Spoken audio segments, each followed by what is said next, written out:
Hey, welcome to the show, everybody. Welcome to the Council of Future Conflict. My name is Scott. I'm the proprietor of the Future Conflict channel. Today, we got CFC episode 632, Land of the Stunning and the Brave in BOHICA. Joe, one time I told a soldier BOHICA, right?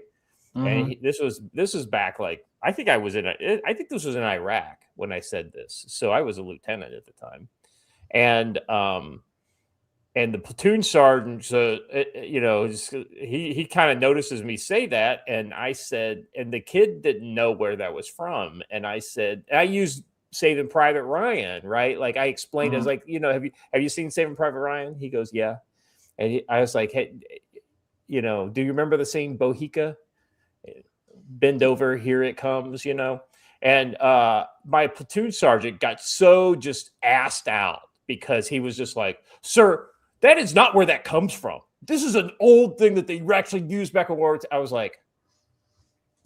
like, actually, it's I think you're Ryan. It was FUBAR, not BOHICA. But I know, but I of course fucked that one up. But I actually used that term, and the kid, I think he kind of transposed FUBAR the way I had done.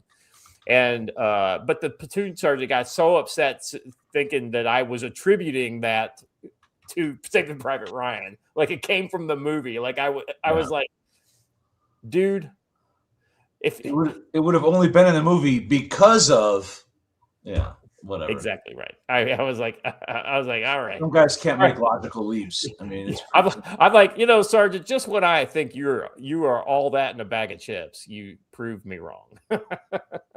Thank you for correcting my unduly high opinion of you. Speaking of old sayings, that's all that in a bag of chips. All that. I have no idea where that just came from. All right, we're having fun. We're having fun here. All right.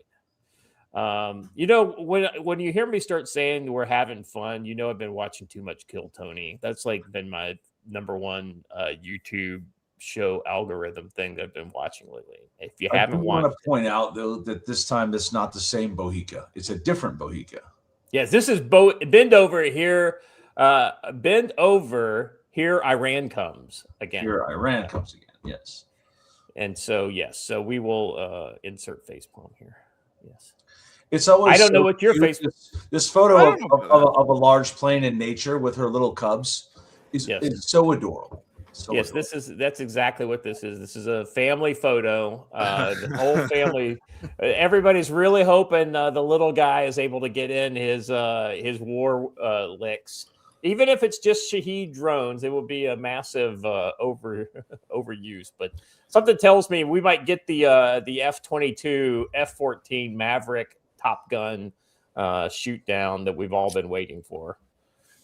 And I will say before we move on that we are maybe rightly getting some flack in the chat for, we should be doing battle damage assessment. Well, I mean, we're not, but to be fair, much like all of the other engagements that we've called from Ukraine to Venezuela to this one, they're all a day off.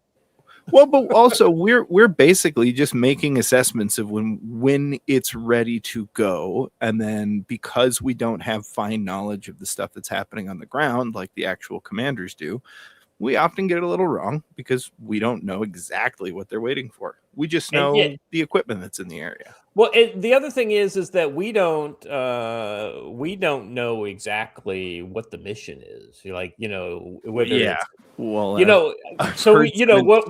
of the things, the mission's still being decided. well, we were talking about this in the green room before the show started. And it was basically, there's one of the data points, and you'll see it later in the show, but it has to do with the full moon and all that kind of stuff. And if it's a ground, if it's an air war, the full moon part doesn't really matter. So that is just not an important data point. But if they're going to do special ops insertion and some ground stuff and things like that, then maybe you could make an argument. But even then, Joe, you were able to pull up that during the Venezuela thing, it was during a full moon, so they didn't need a new moon for that. So anyway, we'll be talking about some of the things, and and everything. So I think modern weapons have really kind of made it obsolete, right? The full moon doesn't matter as much anymore, except maybe unless you're doing parachute insertion, then it would be no bueno. Yeah, it would be no bueno. All right, let's go around the horn. Joe, how you doing, brother? I'm good. Any snow there on the ground? Oh yeah. It's been snowing for about 4 days straight. So we got like 5 or 6 inches now, and it's just like a slow, constant snow. So like every other hour or so. So it's pretty good. That photo on the screen reminded me that the Bear, Russia's answer to this, the Tupolev Tu-95, has one advantage that the B-52 doesn't, and we should have kept, because it has a tail gun, right, to discourage anyone trying to follow it and shoot it down. So anyway, it's been a good day out here. We went out coyote hunting last night into the wee hours, and we had some fun. So all is good in the hood. Well, I also want to say in our defense, apparently Trump literally just got on TV a few moments ago and said that the attack could come any moment. So fun. Who said that? Who Trump. said that? Trump. On TV? Oh, yes. Apparently while we were writing up notes. I mean, it's getting dark it'll be getting dark soon in Iran. Joe, you want to check real quick? I've got that. Hold on. You've got that? It's a pretty simple thing. Hold on. So World Time Buddy is a super useful tool for anybody who wants to do this kind of thing. They have, big enough. I think it's 8.5 hours. So it's going to be dark over there at about 2 p.m. Eastern. 11. Yeah, but the real time frame would be somewhere around 6 to 9. Yeah. Or 6 to 8. So 10 to noon. Basically right when we get done with the show.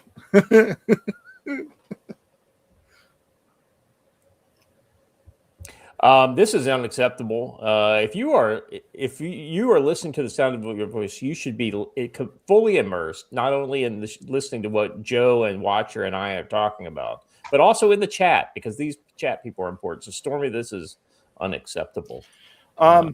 Another interesting data point, as long as we're here and talking about it. Yes. It is a particular religious holiday for the people of Tehran. That's right. This is the day, right? Purim or whatever. No. So that's the third. That's the third. Okay. The third next month. But it is during a time in which, during the day, they will not be eating and will be particularly tired. And right as the sun goes down, we'll be wanting to do things like all rush to the same place to stuff their faces.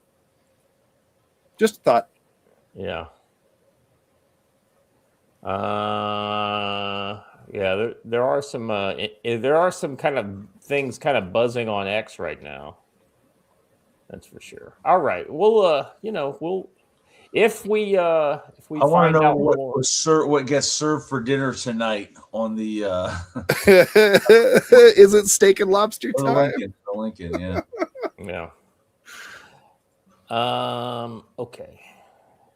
Speaking of steak and lobster, Watcher, how are you doing, by the way? Speaking of steak and lobster. Doing good. Just getting to the end of a large shipment project. So it's nice. We had a bit of a hold up because we ran out of backing boards, but Amazon came in clutch. So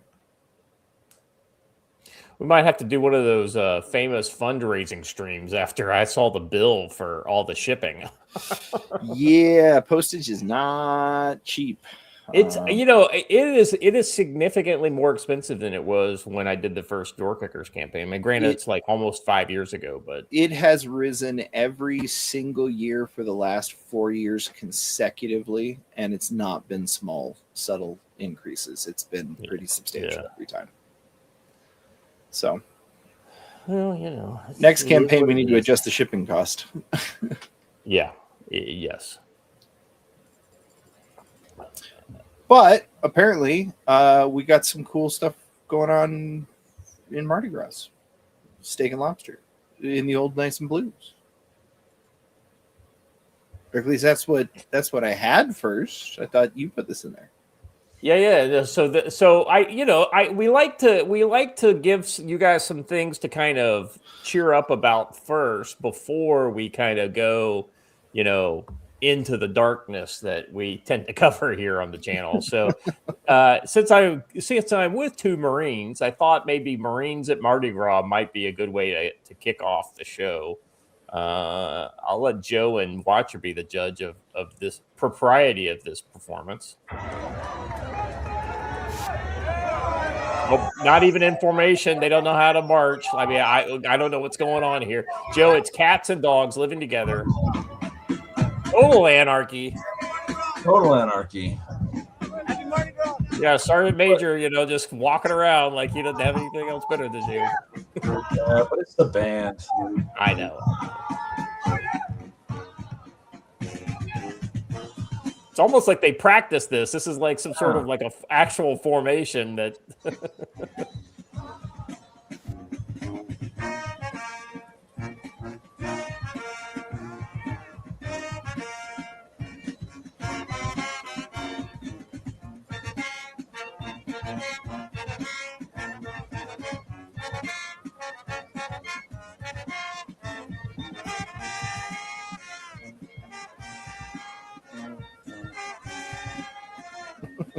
Quite the trombone. Well, the irony is that if you were to give them a dirty look, they could drop their instruments and beat you to a bloody pulp at the same time. So at least one of them beats someone to a bloody pulp that night later on. Well, so, was either that or his wife. I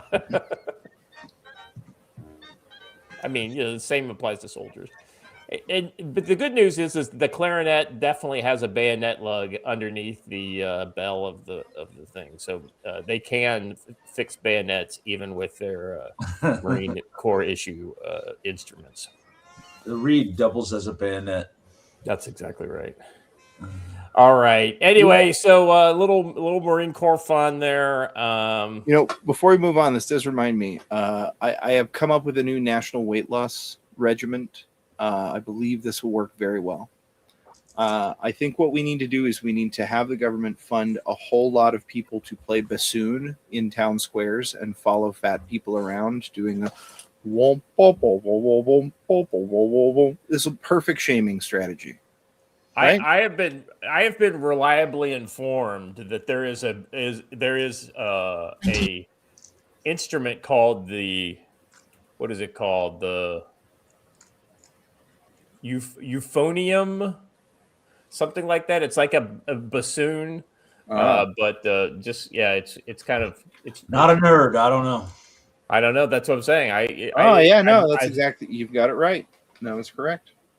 Okay. Is it? Am I right? Look at this is just random. This is why I was so good at Trivial Pursuit, is because I could pick up these random pieces of useless information. Speaking of useless things, something else to touch your. We like to have fun with some of the AI stuff that comes up, and I thought this was very appropriate. This is an offensive version of using AI to. Well, I don't know. Let's just watch it. The year is 2027. AI has gone woke. Skynet has sent Terminator back in time to make baby Hitler trans. You're the only one plastic enough to survive time travel. You are humanity's last hope. It's going to be...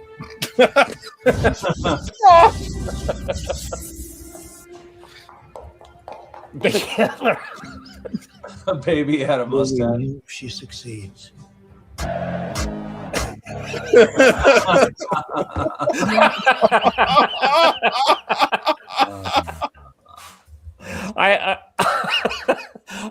I first saw that, I was drinking. I almost spit like water all over my computer.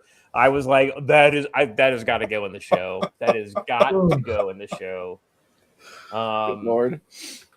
If you too find something AI funny that you think it has a good crossover with what we talk about here on the show, feel free to just drop it either in the fan chat over on X or in the community, or even just DM us with it. Because we're always looking for it is as depressing as the shit we talk about is. You gotta find something to laugh at. That's the only way to make it through. I have proposed a puppy segment. Just videos of puppies, just a quick palate cleanser between watching. But we're not fags, So well, I mean, I'm just saying. We need now something. dogs, but puppies. Come on, that's more of a Stormy thing, we could record a segment each day of Thor, the dog of war, doing what he does around here. There you go. Was that Adolf Hitler? No, it was not the actual African leader who was named Adolf Hitler. It was that was Kanye West. her husband. There is an actual guy who was I know. Africa. Yeah. But they were playing his Heil Hitler song. Yeah. Yeah. Stormy, I'm sorry. I said because you're in the chat, I used you as an example. That's like the puppies would be kind of your thing. All right. Anyway, let's jump into the odds and ends.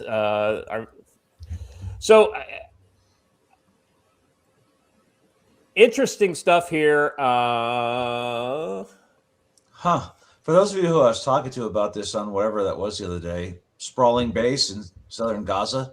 Remember I mentioned this? I guess it was during my Bible study. Irony of all ironies, we have pulled out of Syria just in time to take all those. Joe, this is where you transfer troops on the map from Syria to from one province to the province right next door. That's all we're doing is transferring. Board of Peace is going to almost be looking over the United Nations and making sure it runs properly. Trump claimed on Thursday remarks during the inaugural meeting of the panel. Just real quick, watcher, I'm going to delete some of the links that are in the Iran section because it overlaps with this because I had forgotten that I had this in the odds and ends. So I'll delete them after we cover this. Just be watching for that. All right, sorry about that. Anyway, so he said in response to some allies which are not participating recently complained that post-Gaza war reconstruction should be directly under the UN auspices. Joe, it's almost like, hey, our unicorn is not getting a chance to pull the wagon. Well, yeah, that's because fucking unicorns don't exist, and neither does the UN and your fucking international law. International law is whatever the United States decides it is, at least for the United States. I'll point out that the plans for this base have been around for almost a year because I know that Kay and I were looking at some emails about security for it last May. Yeah. So let's see. It should be directly under the UN auspices and not a U.S. overseen board based on paying membership, $1 billion buy-in fee. Apart from that controversy, the biggest board of peace development is reported The Guardian, which says Trump is advancing plans for a major U.S. military installation inside the Gaza Strip, envisioned as a military operating base for future international forces. While unconfirmed, put that in quotes as if military operating base isn't a real thing. It is. Anyway. Yeah. Would that be a mob versus a fob? I'm just curious, While unconfirmed, the report outlines the phased construction of a military outpost will eventually have a footprint of 1,400 meters by 1,100 meters, ringed by 26 trailer-mounted armored watchtowers, a small arms range, bunkers, a warehouse for military equipment for operations, with the entire compound enclosed in barbed wire, and would reportedly house 5,000 personnel. The proposed site is to be located in southern Gaza, according to. By the way, what they don't tell you is that 95% of all the personnel will either be TCN contractors or foreign troops, not U.S. troops. But hey, don't let that get in the way of a good story. This will A be small group heavily contracted.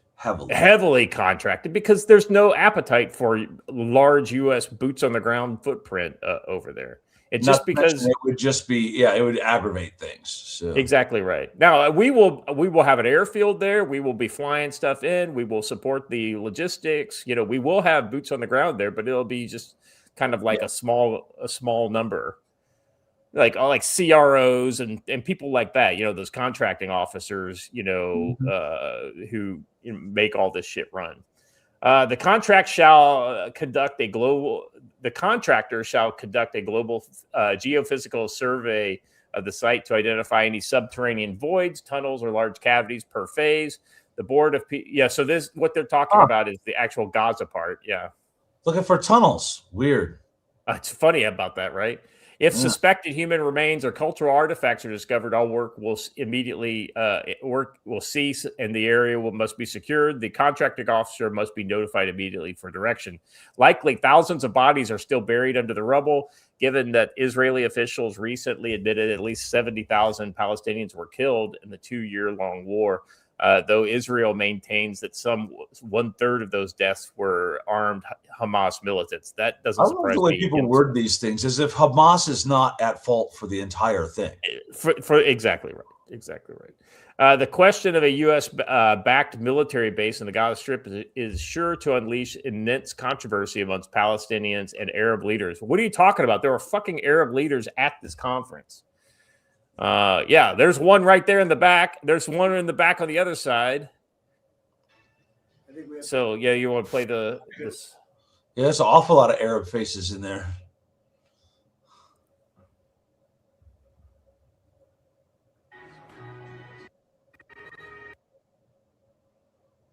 You got Jared Kushner's back on the team. He's off the bench and back in the fight. I have to ask, who's the guy who straight up looks like a Morocco mole from the Secret Squirrel cartoon, wearing the hat and everything? That's got to be. I would bet he's from Algeria. I'm just gonna say. But doesn't the Indonesian president always wear a hat like that? Yeah, I guess you're right. But let's see. The only reason I say they're contributing troops. Crazy. All right. The White House has frequently vowed there would be no U.S. boots on the ground in Gaza, but such a military base would certainly open that as a likely possibility. Yeah, there will be some. And it'll probably be 50 to 100, maybe 300, but that'll just be, key personnel, not like large military units. Somebody's got to build it. They're going to have to send it. Contractors are going to build it. There's a great opportunity to make some money here. So, you just have to lose 15, 20% of your personnel, but it'll be okay. You're going to make a lot of money. And each one of these countries that are providing troops, actually, you know what? Let's go ahead and watch her real quick. I'll feed you the links here out of the thing. Not that one. All right, here we go.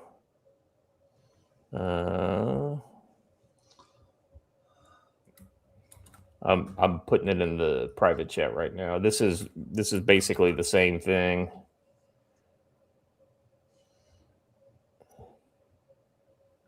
So this is from the press conference where this is General Jeffries. He's the U.S. general that will be in charge of this. Jeffers, not Jeffries. Jeffers, thank you. General Jasper Jeffers. Thank you, Caroline, Mr. President. It's an honor to be here today as the ISF commander.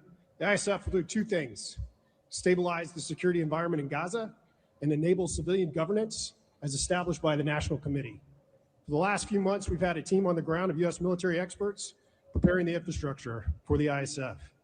This team's already operating from a combined joint operations center that's going to be the headquarters for the entire ISF. As you can see on our map, our plan is for the ISF to be assigned in 5 different sectors, each sector receiving 1 ISF brigade. In the short term, we plan to deploy to the Rafah sector first, in addition to the training of police. Midterm objective is to continue to expand sector by sector, all moving to our long-term 12,000 police and 20,000 ISF soldiers. I'm incredibly pleased to announce today that the first 5 countries have committed troops to serve in the ISF: Indonesia, Morocco, Kazakhstan, Kosovo, and Albania. And 2 countries have committed to train police: Egypt and Jordan. I would also like to announce that I have offered and Indonesia has accepted the position of Deputy Commander for the ISF. With these first steps, we will help bring the security that Gaza needs for our future prosperity and enduring peace. Thank you. Boy, that has got to really irritate Irion. Everyone, yeah. Indonesia is the largest Muslim country in the world, and they're stepping into the role that he would have envisioned for himself. Exactly right. Right there. Exactly right. I think this is actually a pretty smart kind of play on his part. So this is a video that shows. I don't know what's the audio on the video, but it's fairly short. Let's play. Have to be assigned in 5 different sectors. Okay, same audio, but this just kind of explains. Brigade. In the short term, we plan to deploy to the Rafah sector first, in addition to the training of police. So essentially, this is your kind of overview briefing slide here. You've got deployment blueprint. They've got the mission support site in the middle. So this is their FOB that they're looking at building or whatever. It looks really nice. Rafah sector deployment, assist and train police. It sounds like, Joe, that they're going to recruit the police locally. But how do you avoid? He said Egyptian and Jordanian police. I thought they said they were going to train police, the Egyptian and Jordanian. He said they're going to train police, but Egypt and Jordan have contributed 4,000 police officers to come. Okay. I just have one thing to say before I move on. Is HESCO too good for you now? Is that what you're telling me? HESCO is too good for you now? No, these are the new HESCOs, man. Haven't you seen? Like they're really nice now. This looks. I saw a plan similar to this once, and it was in Somalia, and it was in 1991. So good luck. They just took the same one. If you swap out the Malaysians for Indonesians, you got the same thing. Yeah. But actually, I do think the idea of Egyptian and Jordanian police is smart because they're from the region and they know the people. Yep. So. Once again, I think the only reason this thing is working is because it's basic. They basically have buy-in from all the Arab neighbors in the area. Joe, if you think about it, the fact that he got Egypt and Jordan on board with this is actually pretty impressive.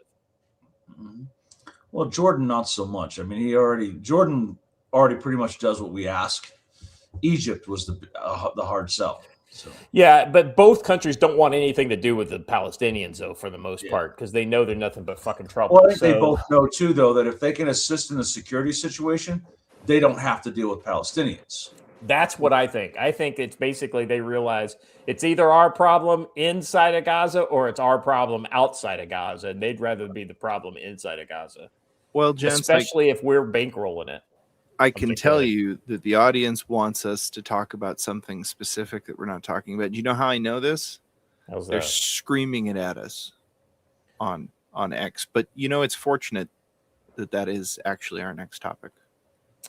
Yes. So, things are going sideways for the bad guys when they tromp out Obama.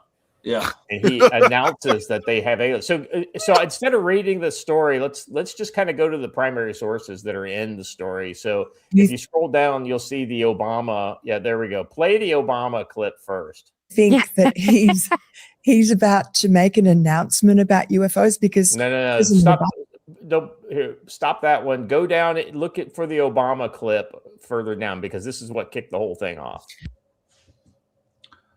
Are aliens real?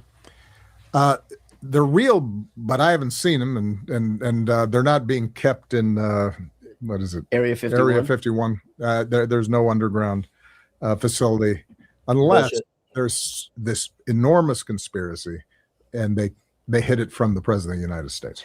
What was the first question you wanted answered when you became president?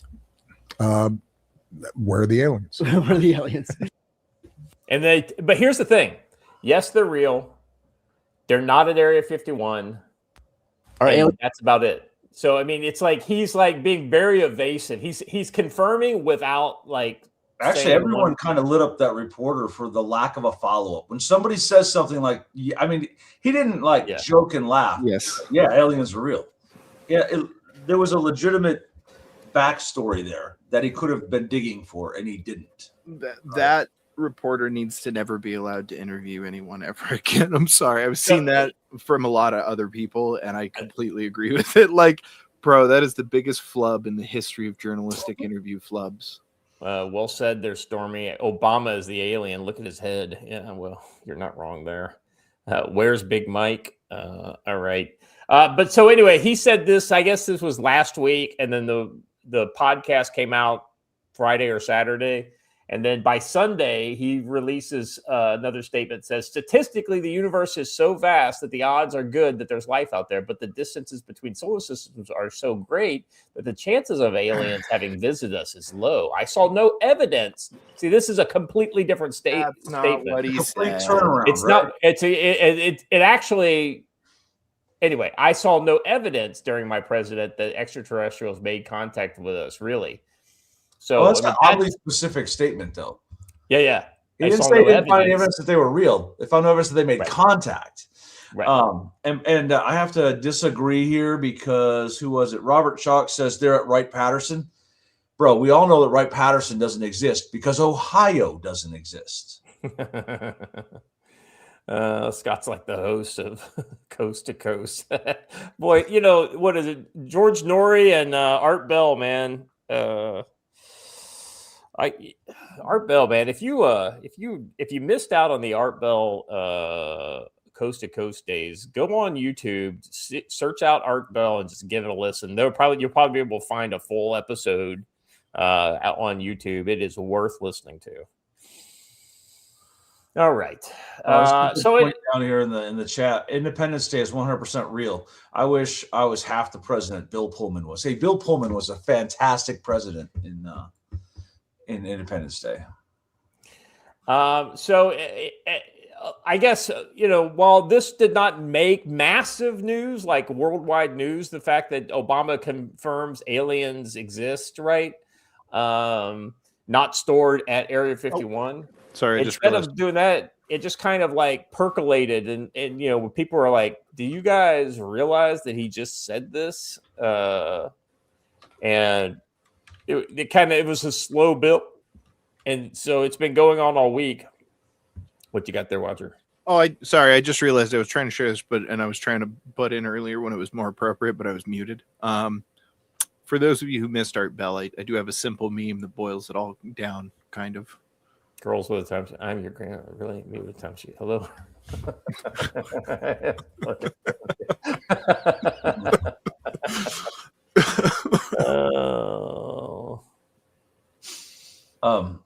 Steve says aliens are running a daycare in Minneapolis. Well played. But have you ever seen Somali's head? They look like they could be alien, the other kind of aliens. There was something in the chat here. Where was it? There was something I wanted to call out, but I missed it. Anyway, all right, I missed it. All right, so then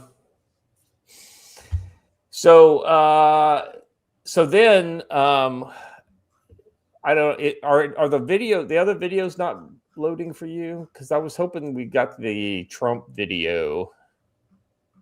So all right. Apparently, this is Laura Trump.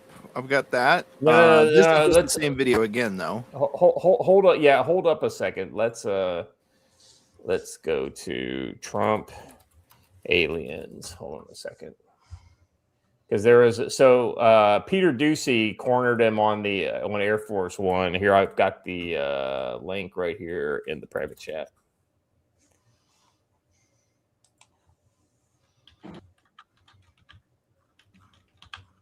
Something that got a lot of attention this week. Barack Obama said that aliens are real.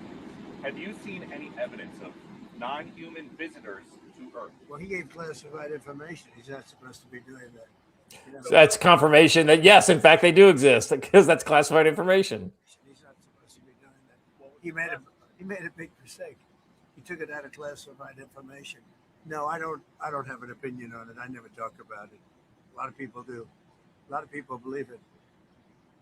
Do you believe it, Peter? Well, the president can declassify anything that he wants to. So Well, if maybe you I'll want get to him make out an of trouble. announcement, I may get him out of trouble by declassifying. we know illegal aliens. Yeah, illegal. Only illegals. All right, so that happened, I guess, midweek, and then I guess just like yesterday in the AM or the PM yesterday, he releases this Truth Social link in the private chat. So this is Donald Trump on Truth Social. Based on the tremendous interest shown, I will be directing the Secretary of War and other relevant departments and agencies to begin the process of identifying and releasing government files related to alien and extraterrestrial life, unidentified aerial phenomenon, and unidentified flying objects, and all other information connected to these highly complex but extremely interesting and important matters. God bless America. So, sounds to me like we're gonna, this is a perfect kind of distraction prior to sending unidentified flying objects over Iran. This sounds like a solid maybe. A solid maybe, right? So it seems like I remember him saying something along these lines about the Epstein files like a year ago. We did get the Epstein files eventually, but by God, it took us. It was like fucking pulling teeth. Speaking of political distractions, Andrew Thorsten says, "How about we arrest Tim Walz?" I want to point something out. We had a hitman who said Tim Walz hired him to kill political opponents, and then just this last week, a gubernatorial candidate in that state has dropped out because his daughter was killed. I'm just gonna throw that out there. Yeah, I like this. All right. In Minnesota, by the way, not just anywhere. It's funny how that works out, right, Joe? It is. All right. It's also reading a report that somebody died from a self-inflicted accidental gunshot wound to their own left armpit. Tell me how that's physically possible. Yeah, that's a hard one. Unless they're doing it like this, maybe. Yeah, but then that doesn't seem very accidental. Now, if a guy walked up behind me and shoved a gun in my ribs, I could see it, but I can't see it accidentally myself. Not even putting a gun in a shoulder holster would that work. No. Stormy is being very optimistic here. Tim Walz is not a shot caller. He is absolutely a puppet. But he is probably the middleman. Well, okay. Hillary is the shot caller. Let's be honest. Before we move on, I do have one thing to say. Just because, I could see it happening with the following three conditions: a very stupid person, a SIG P320 in a shoulder holster, and an itchy armpit. But then the round will go down. Shoulder holsters hold the gun either straight behind you or straight down. No. That's what I'm saying. Is that he then put an armpit unless you were putting it upside down. That's what I'm saying. It manipulated it then to scratch his itchy armpit. Yeah, he's like, I doubt you can physically put on a shoulder holster. Like, goddamn, my armpit itches. Yeah. That's it. Under those Rube Goldbergian set of circumstances. All right. On our ongoing examination of why Islam is bad for your health, everybody's health, Islamists in Germany chant, "We hate Germany," and call to burn down the country in front of the fucking police. Let's. This is in German, but let's listen. Oh, that's in English.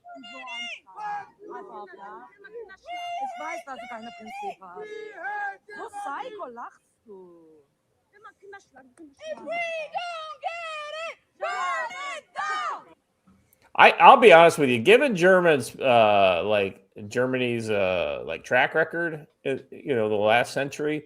I don't know that I would like, as an ethnically diverse group, go around and trying to. It's all fun and games. So the cops hand you a yellow crescent to put on your jacket. It's exactly right. I would, if I was one of those cops, though, just for the ultimate lulz, I would have said, "Hey, why is your head not covered? Don't make me turn you into the mosque." Yeah. Well, I want to know what's up with this guy with the mohawk just standing there like some kind of like. Because Antifa will take any opportunity. Oh yeah, it's almost like there's an alliance between the communists and the Islamists. I'm sorry. Oh my God! Did you since you brought that up? Did you see who just broke into a Swedish Antifa safe house dressed as a Muslim? Yeah, I'm not sure. It was faith. This is the James O'Keefe thing. It was funny. Really funny. Yeah. I did think that was pretty funny. I was like, wow, like they must not know him over there because he looks exactly like James O'Keefe. My favorite James O'Keefe, old school James O'Keefe report was when he goes in posing as a pimp with a bunch of underage prostitutes. Acorn. Yeah, that was it was like chef's kiss. I mean, and this woman was really willing to help this pimp, like get his girls on birth control and get them abortions and things like that. Oh my God. So this next one's not pulling up all of a sudden. Here we go. I'm going to give you this one because it's totally in line with what we just saw, and it's in English. Different. This is in the UK. So hey, we've been talking about UK with Restore this week. So it's time for the Sex Pistols to make a comeback. Anarchy in the UK. Oh, did I? Hold on a second. Let me. Maybe I didn't. I may not have copied. Let me. Here it is. I'm sorry. I didn't push the button. We have professional production value here. I know. By the way, this is Press TV, the Iranian state TV, that's doing this. Will not tolerate the disrespect of our Prophet, peace be upon him, and there will be outcomes from your actions. You will have repercussions for your actions.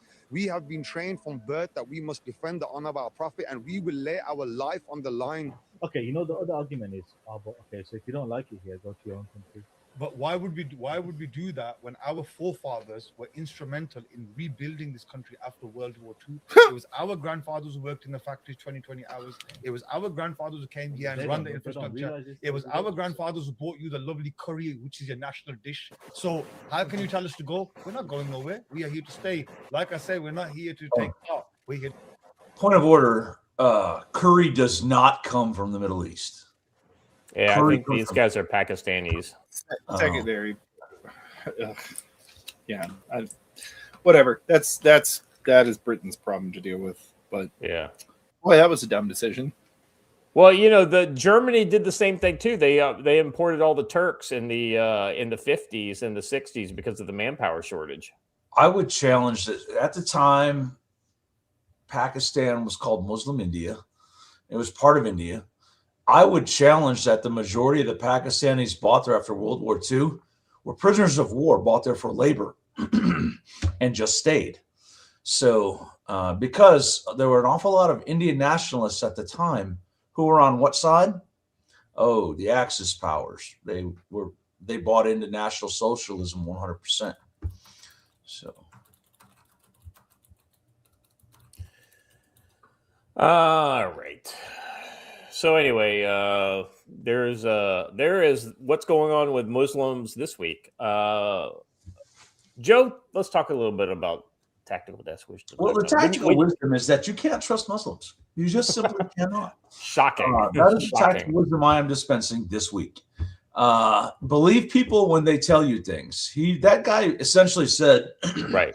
Why would we leave? I'm going to take over your country, and it's my country now. So take these people at their word. They mean it. They don't want to assimilate anywhere. They want to harm you. So anywho, boom. There's an article out there about my comms choices and what I use on a daily basis. in there and how you can implement them into yours. There's my basic daily radio set, the DM32, the Radtel 950, and the unit in scanner. So I talk all about how to use them and all that. And here in the Mountain West, using radios is more than just when the power goes out, because we don't have cell phone coverage for about 30 miles around me in every direction. So radios are kind of a thing. But there's a lot of good stuff in that article where you can implement some of those things into your plans. Hopefully it helps you. This Friday, that's today, at, I believe I have it set for 7 p.m. Eastern or 8 p.m. Eastern. Not sure. I'll have to look over on locals. We're going to do a live stream about how you can be ready every day and what you can carry. I'm going to get out a couple of different bags and go over them and talk about things. And I just realized I might have to push that back a little bit because I have a dog that has a hair appointment today. We shall see. Anyway, that's what's going on. Good stuff. The training schedule is updated through the early May. A whole bunch of stuff there. We're doing a lot of one-day classes, trying to get some locals involved out here. But come out and learn one of the 3-day classes. Take the field craft or community security ops classes and come hang out with us. What's not on that schedule is June 12th through 17th. NC Scout will be out here running the RTO and SIGINT course again. And as I understand it, SIGINT is filling up fast. People are realizing that it might be a good idea to learn how to intercept the enemy's comms. So check those out, and also be prepared for Mountain Readiness, July 24th through the 26th here at Camp Ponderosa. Before that, there'll be a War Lizard tactical pistol class on the 17th and 18th. And after that, Radio Made Easy will be here on the 27th and 28th doing their radio course. What does it call it? Zero to Hero Radio Operator course. So it's a really good one too. Lots going on this summer here. Come check it out. Very good. Very good. Let's do our little brush beater radio read here. I forgot because I just saw her put in the Mountain Readiness thing. If you use code Wisdom5 at Mountain Readiness, you get 5% off your tickets. So there you go. Oh, very good. All right. Okay, here we go. Brushbeater.store. In the midst of escalating domestic troubles, shootings, riots, and unrest tearing through our cities, and with the very real threat of war growing stronger by the day, one advantage can decide everything: the ability to see clearly when others cannot. Brushbeater Store brings you Kyber Optics, premium tactical optics built by disabled American veterans of Afghanistan and Iraq. These scopes and sights are made with high-quality Japanese glass, ultra-rugged construction, and backed by a simple, no-questions, lifetime warranty. You break it, we replace it. From fast-handling LPVOs to precision long-range scopes to red dot night visions, Kyber Optics cuts through the chaos and darkness so you can identify threats, protect your family, and respond to with confidence. Whether the fight is in the streets, at home, or some distant battlefield, get the visual edge with Kyber Optics at brushbeater.store/collection/Kyber-optics. Use code CFC10 for 5% off all radios, accessories, and courses or Kyber Optics sites. Orders over $100 shipped for free. Big thanks to Matt and Brushbeater Store for powering the Council on Future Conflict as domestic troubles and the threat from Iran continue to mount. Head to brushbeater.store, enter CFC10, and build the clear-eyed security presence your community needs. Now, back to the show. All right. Every time I find something cool that I want to talk about, it's like out of stock. Yes. Well, it's because people are buying it like crazy, man. Everyone is actually finally getting caught up to the point that it's not getting better out there, right? Mm-hmm.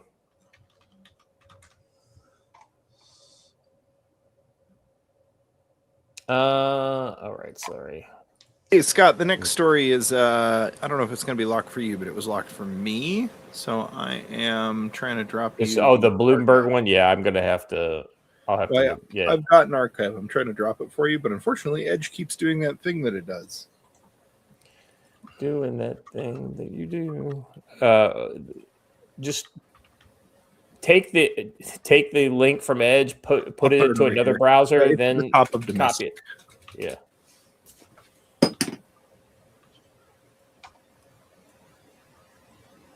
All right.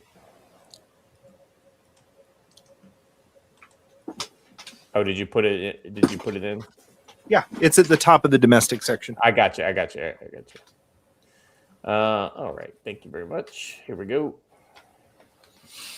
All right. U.S. funded $1 billion. So this is, by the way, this is a kind of a domestic potpourri of things, not just one kind of thing. There's been so much going on that we just wanted to get, we haven't done a solid domestic Friday since we were doing some of the, since the high point of the protests about 3 weeks ago. So we thought it was a good opportunity to pull it back to the domestic, because I know a lot of you guys are interested in that.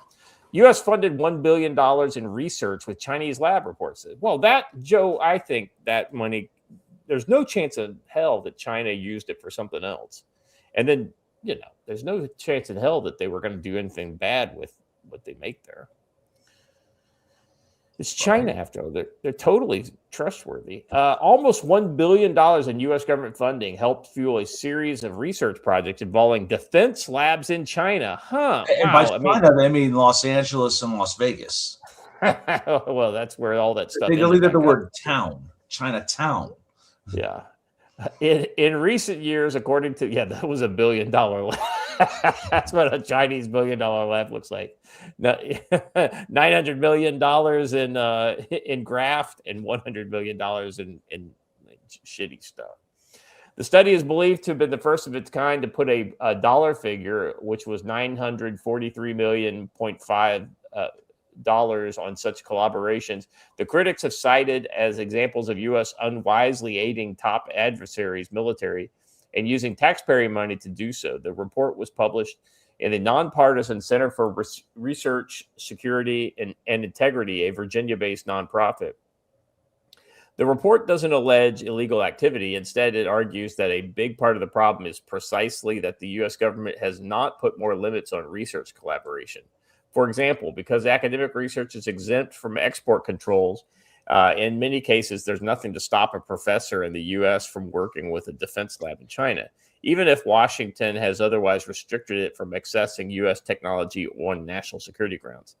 The analysis documented collaborations with 45 Chinese government-designated defense labs from 2019 to mid-2025. The resulting 313 English language articles involving topics such as directed energy weapons, artificial intelligence, high performance computational physics. Wow, all the kind of shit that you shouldn't fucking give your adversary or help them get their own leap up. These critical technology fields that can be fundamentally changed future military and warfighting capabilities, yet PRC defense laboratories are directly benefiting from the research. The report said, referring to the People's Republic of China, the report said the total amount of federal dollars aiding Chinese military research would be higher if it took into account all Chinese labs working on defense, such as those run by provincial governments or state-owned enterprises. Thoughts, gentlemen?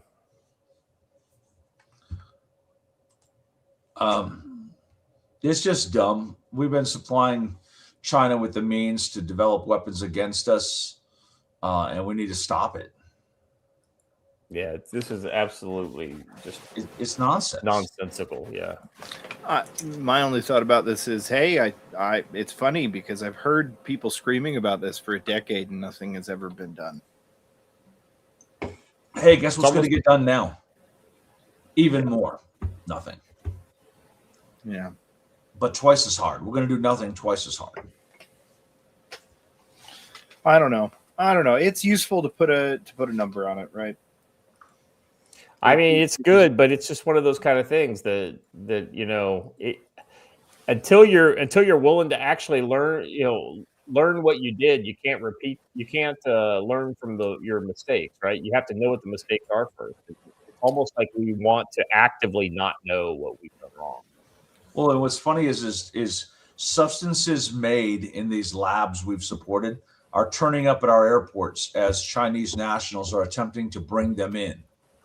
So at one point, we have to realize that this is a bad thing. Yeah. Yeah, 100%, Joe. Watcher, you got final thoughts on this?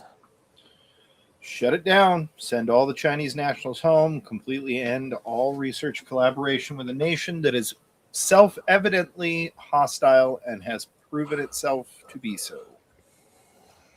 Not going to do it, though, because, what would the universities do without all those Chinese money? Yeah, I was just going to say that. Like so many universities, the Chinese researchers have all been caught being involved in espionage or biological agent insertion. That they're really, I can't imagine why colleges continue to have them on staff. Yeah, that's right. It's a liability for the college.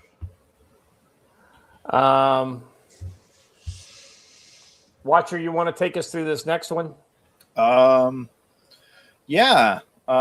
Susan Rice got decided to start talking real big on the internet.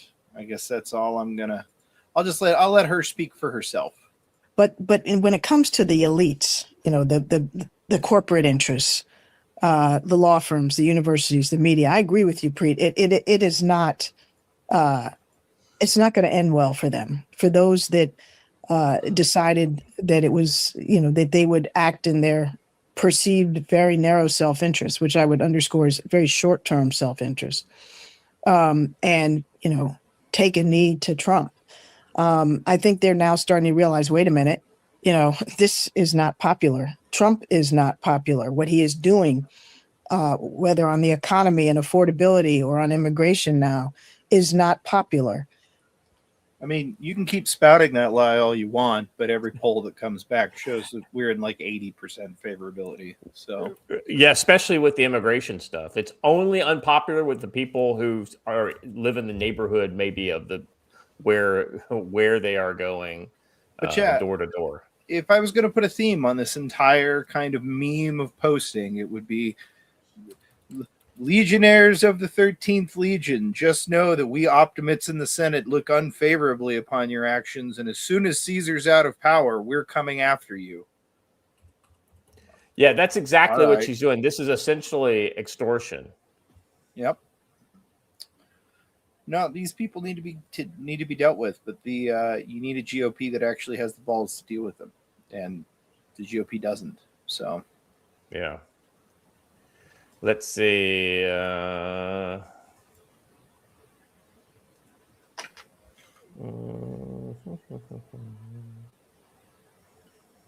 Let's see. She ends it with saying this is not going to be an instance where we're going to forgive and forget, and the old rules are going to go out the window, and there's going to be an accountability agenda. Yeah, these people are just off their fucking rockers. Well, I don't know, Scott. I don't know, because with people like our next story here, why would they ever fear any kind of retribution? Well, you're right about this. This motherfucker. I take this guy personally, if I'm honest, because he's one of my senators. So, God help us. Well, and speaking of God helping us, for those of you with delicate constitutions, warning, turtle warning, warning. Mitch McConnell confirmed that he is a no on the SAVE Act. Mitch McConnell is 83 years old and so cognitively impaired that he couldn't even answer if he's running for re-election in 2026. You have to see it to believe it. These people are everything wrong with America. I'm sorry, I had a hard time hearing you. That's okay. What are your thoughts on running for re-election in 2026? What are my thoughts about what? Running for re-election in 2026. That's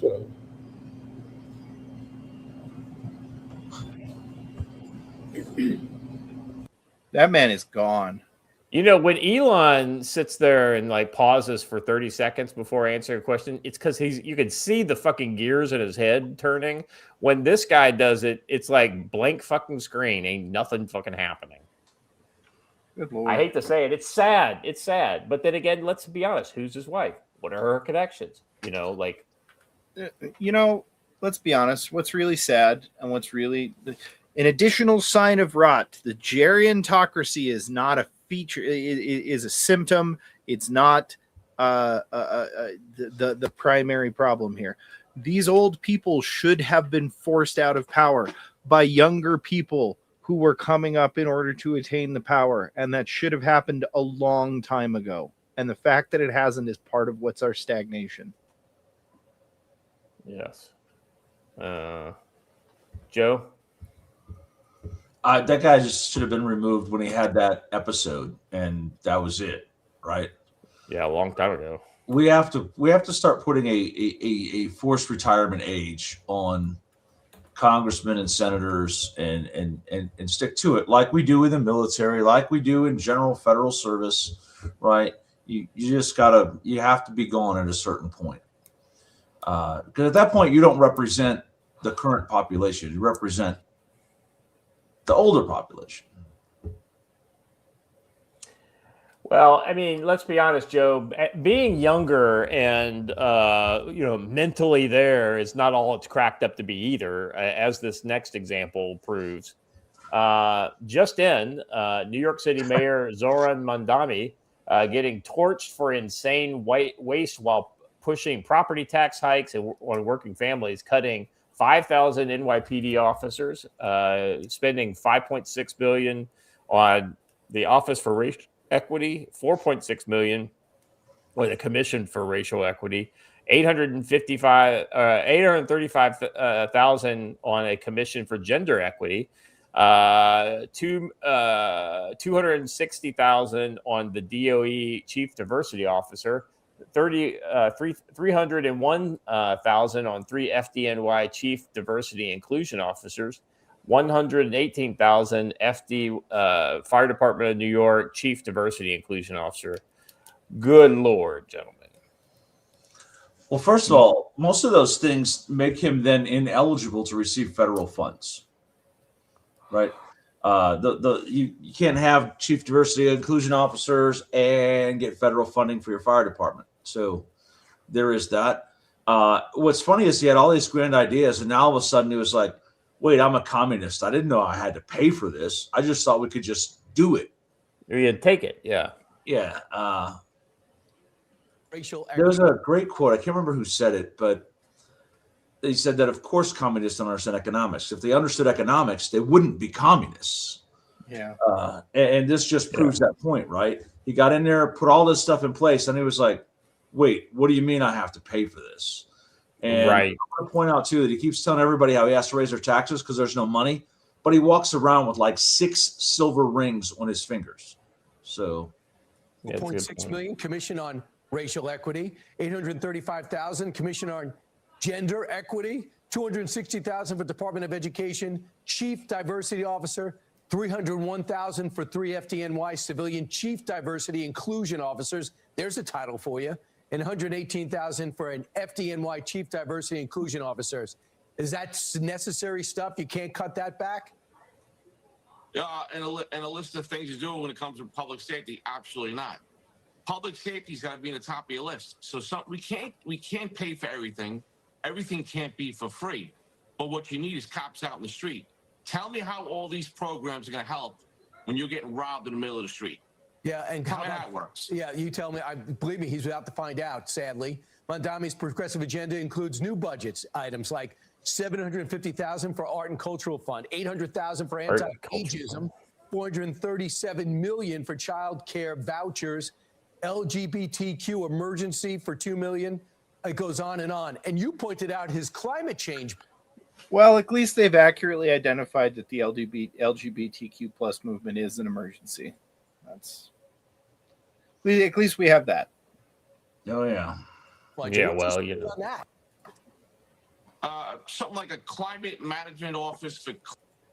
Oh my God. So here's the thing.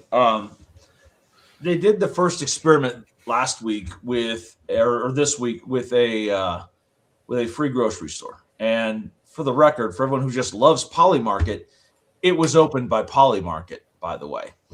Yeah, right. They did a free grocery store. Guess what happened? There was massive lines, and they ran out of things by 9 a.m. Yeah. So good luck. It's going exactly as predicted. And you know what? No, Heimdall, I'm not even gonna. I'm gonna do something different here. I'm actually gonna defend Zelensky in here, right? Mamdani's not even in the realm of reality. Zelensky's a scammer, but he lives in reality and he understands how it works. Mamdani lives in a fantasy land and has no idea what's going on. Fact. Yeah, this is exactly right. Phil Coggin, speaking of,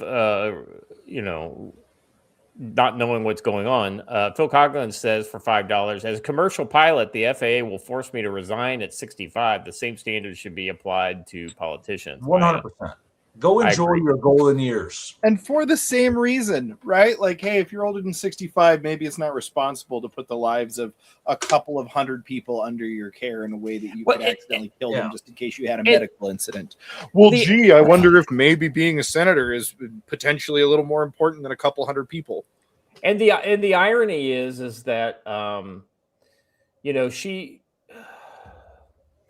irony is that despite the fact that a 65 would be a good age to start cutting people, right? That doesn't mean there aren't good people who are older, right? The problem is that the percentage of older people that are still good starts to go down. As much as we love our some of our senior citizens, hey, we're all pretty happy with Trump generally right now.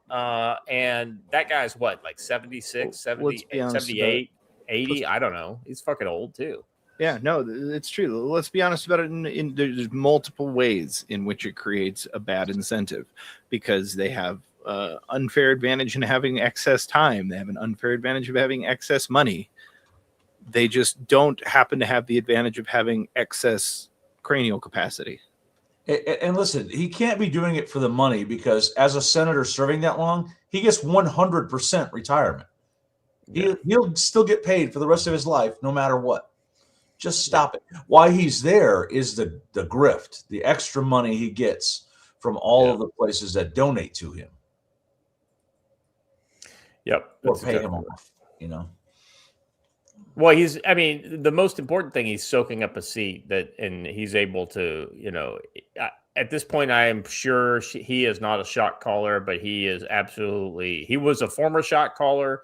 And he's basically pledged his life's blood to supporting whatever the cause is that he supports. I mean, he's living the ultimate Chinese honeypot, right? His wife is a member of the Costco shipping family, right? And I don't mean Costco like the store you go to. I mean Costco like the Chinese Ocean Shipping Corporation. Yeah. All right. Go see your Eddie nails it. Mamdani makes Jim Jones look like Ron Paul. Bingo. Right there. Right. All right, moving on. Here we got the suspect plan to light fire at Meridian building tied to ICE. So once again, another direct action terror attack, planned and foiled. Well, I would foiled is a little generous. It didn't burn it down, right? He got arrested before divine intervention is why he had enough time. He could have done it, but he kept trying to light it, and it wouldn't light. So I'm saying. So eventually, it was foiled, not necessarily by crack police work, but by the dear Lord above. So good on him. Let's see here. This is in Boise. It's a little local action going on for you guys. Law enforcement members are still searching for a suspect who drove a stolen ambulance into a Meridian building where some office space is leased by the Department of Homeland Security. Police said that they believe the suspect planned to light the building on fire.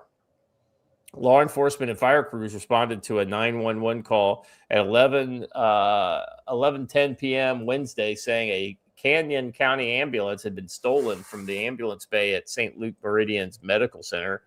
The Meridian police chief said in an in-person statement on Thursday, she said preliminary evidence indicated that the suspect drove the ambulance north through the parking lot and retrieved gas cans hidden in nearby vegetation. The suspect then drove directly into the Portico North building, which houses some Department of Homeland Security offices, according to the chief. Investigators believe the suspect poured accelerant inside the building and around the outsides of the ambulance, but was unable to light it before being scared off by responding agencies. This was absolutely an act of violence, and the suspect had not been interrupted. There is no doubt this building would have been burned, putting the lives of the first responders and others at risk. Yeah, I first heard about this from a local last night, and it's crazy. So, again, when people say you're not in an insurgency, I point to this and say this is an insurgent act. It was directed against the government by an irregular force. Well, just because they're not successful doesn't mean they're not trying.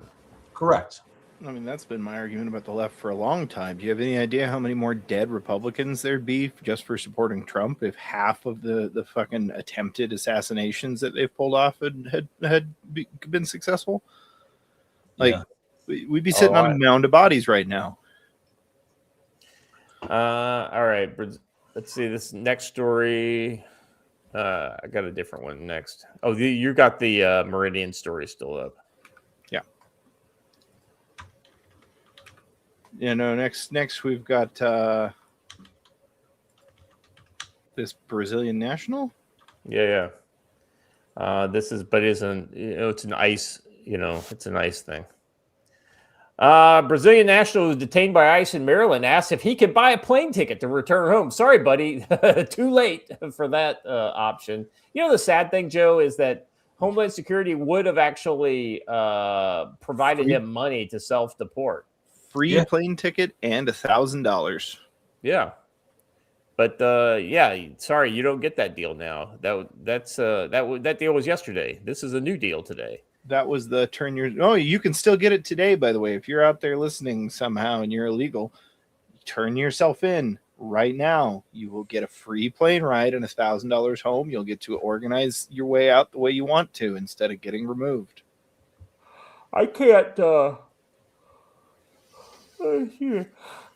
imagine too many illegal immigrants listen to our show. True. Yeah, let me remind everyone that when the left tells you, oh, sure, it says that illegal entry is a crime, but it's civil. No, there's a civil option. It's always a crime. You may voluntarily accept the civil option of deportation. Otherwise, there's a criminal option of jail plus deportation.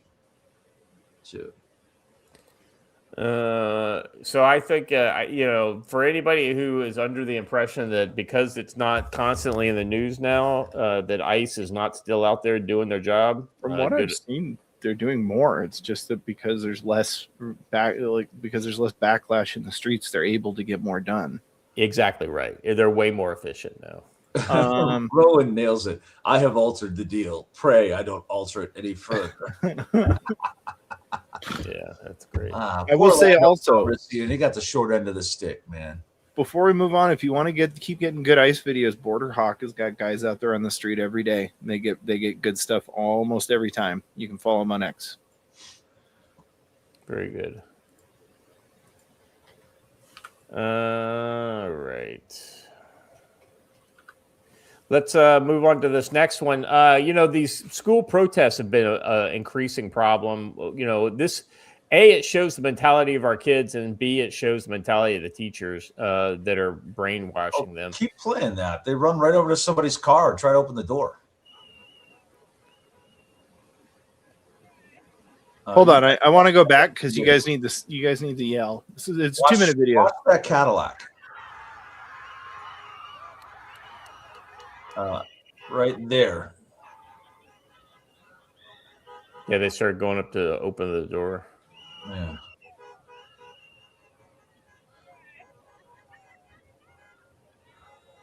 Side note, then they went up to Dunkin' Donuts and just hung out in the parking lot. This is footage from AC Reynolds High School Ice Out protest in Nashville, North Carolina. It appears not that a single adult was with the children when they bolted out of classes into the middle of a 4-lane highway. This is beyond dangerous and absolutely terrifying to watch as a parent. Many of the signs are professionally made. They were screaming curse words at drivers, waving foreign flags. Even had signs had curse words on them. This must be investigated. Who is funding this? Who allowed 200 children to leave school in the middle of the day and run into a highway to scream at motorists? This certainly was well funded and clearly supported by the staff from top to bottom in Asheville, North Carolina. You know, who's funding it? You and I. The teachers are the ones who had them build these. They built these signs in class, or they were handed them in class by the teachers union, and they went out and did it. Not really a secret who's funding this one. Yeah. In fact, I've got an article here at the end about that lays that pretty bare. But well, I mean, so the next story is literally what happens when you allow kids to just wander around in the highway like this. So Florida student hit by car during anti-ICE walkout. Imagine how much they're going to be able to sue this fucking school system for, because they allowed the student to leave class in the middle of the day to go protest outside in traffic. A student believed to be part of an anti-ICE walkout in West Palm Beach, Florida, was hit by a car on Monday and suffered non-life-threatening injuries. Police said the officers responded to the incident around 12:30 p.m. near Southwind Plaza. The driver remained at the scene. The young person was taken to the local hospital for treatment. This is why you always have a dash camera. The driver remained at the video footage showed firefighters and police officers surrounding the student, who was lying on the ground as traffic passed. The minor was reportedly a student from Palm Beach Lakes Community High School. The minor being struck by a vehicle comes as 100 students from at least 4 Palm Beach County high schools took to the streets in coordinated protest against ICE. The schools involved were reportedly Lake Worth Beach High School, John Leonard High School, Royal Palm Beach High School, and Palm Beach Lakes High School. Yep. So, and then there's some videos around it. I don't know if you want to try to play some of the videos or whatnot. I was trying to, but they're having issues for some reason. They all have that watch on YouTube link on them. Yeah. Anyway, no big deal. I don't think we need to play the video. You guys saw that other protest. It's probably essentially the same thing. But, you know, I mean, this is what happens when these fucking these teachers have no accountability.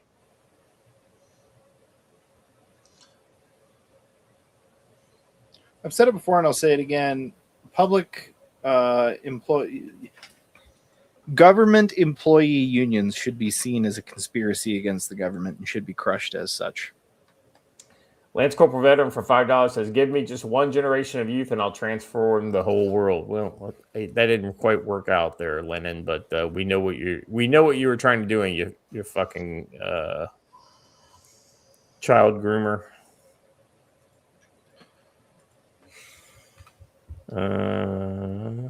Here we go. So some of the schools have been a little more effective than others in dealing with this. Pennsylvania high school principal shuts down student anti-ICE walkout. High school principal in Pennsylvania is earning praise from shutting down a student anti-ICE protest walkout, telling them that their rights don't supersede the school. In a video going viral on X, Wilson School principal Daniel Weber is seen in front of a group of students toting Mexican flags who had walked out of school with the idea of forming an anti-ICE protest. If you go back to class, then you're good. If you stay out here, we'll get your names and you'll be suspended. Okay, so let's give this a watch. Good. If you stay out here, we will get your names. You will be suspended. Okay, that is your Like, option. oh shit. Because you are operating outside the bounds of what was granted. That event was canceled. You left school without permission. Your rights do not supersede the school. So if you understand that, that is your option. If you wish to return, Dr. Damiani will let you in that door over there. If not, I will be getting your names. You will be suspended. Okay? Those are your options. All right? Your rights do not exceed that of the school. Besides, under 18, your parents have rights. You do not. Yeah. By the way, I just saw this story here in the sidebar here.